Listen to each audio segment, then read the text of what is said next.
ni kwamba kuna wasanii ambao walijitosa katika studio na kuproduce muziki ya kumwenzi the late Prime Minister. Sasa kuna list ambayo sisi tumeweza kutengeneza ya wasanii ambao walifanya muziki ya kumwenzi the late Prime Minister Raila Amolo Odinga, na mimi ningependa kusikia kwako, which was the best music that you heard from our artist na artists that did these songs from outside Kenya.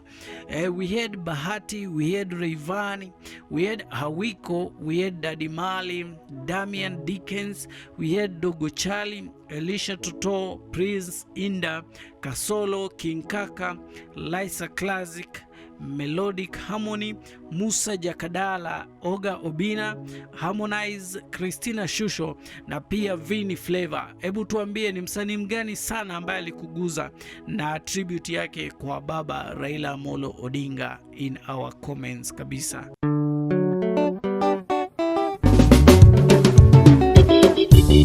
Papa Farah